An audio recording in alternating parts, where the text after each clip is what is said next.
Assalamualaikum warahmatullahi wabarakatuh. Baiklah teman-teman, perkenalkan kami dari kelompok 9.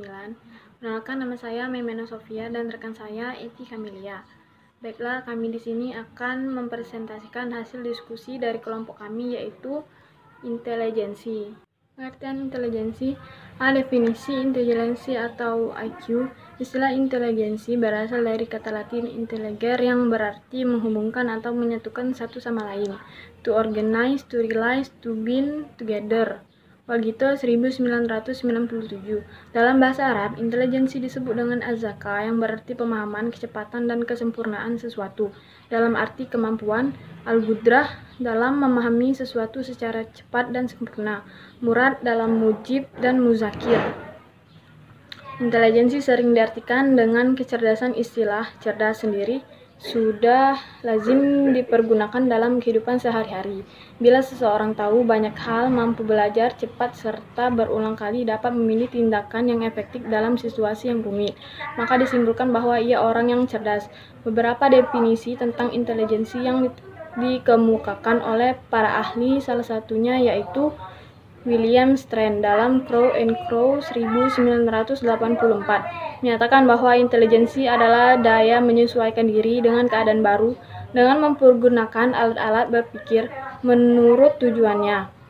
Orang yang intelijensinya tinggi akan lebih cepat dan lebih tepat di dalam menghadapi masalah-masalah baru bila dibandingkan dengan orang yang intelijensinya rendah. Perkembangan tes intelijensi terbagi menjadi 4 fase, yaitu 1. Fase persiapan, 2. Fase naib, 3. Fase mencari tes, 4. Fase kritis. Baiklah, saya akan melanjutkan untuk menjelaskan hasil presentasi dari kelompok kami. Materinya, teori inteligensi.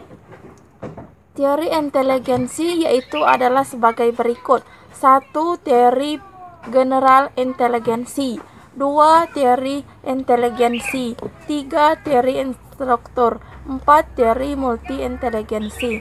Selanjutnya, faktor-faktor yang mempengaruhi perkembangan inteligensi adalah sebagai berikut. 1. Faktor genetik atau pembawaan. Menurut teori nativisme, anak sejak lahir telah membawa sifat-sifat dan dasar-dasar tertentu. Sifat-sifat dan dasar-dasar yang dibawa sejak lahir itu dinamakan sifat-sifat pembawaan. Sifat pembawaan ini mempunyai peranan yang sangat penting bagi perkembangan individu, termasuk perkembangan inteligensinya. Menurut teori ini, pendidikan dan lingkungan hampir tidak ada pengaruhnya terhadap perkembangan inteligensi anak. Akibat para ahli pengikut aliran nativisme mempunyai pandangan yang pesimistis terhadap pengaruh pendidikan. 2. Faktor lingkungan. Menurut teori empirisme, manusia tidak memiliki pembawaan hidup sejak lahir sampai dewasa.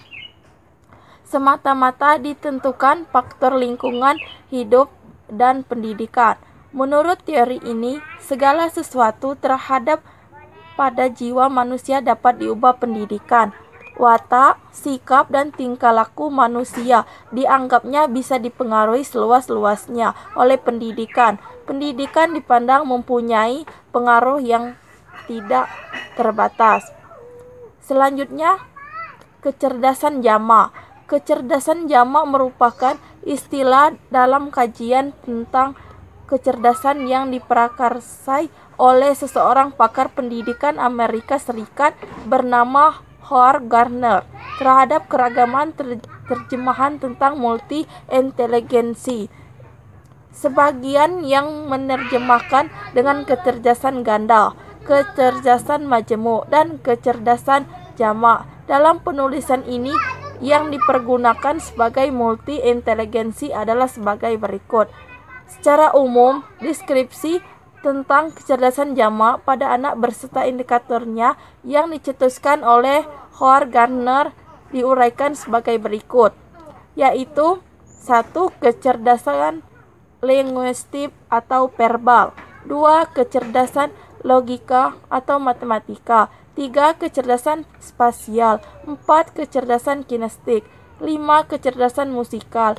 6. Kecerdasan interpersonal. 7. Kecerdasan intrapersonal. 8. Kecerdasan naturalis. Mungkin inilah yang saya dapat jelaskan dari materi kami. Saya akhiri. Wassalamualaikum warahmatullahi wabarakatuh.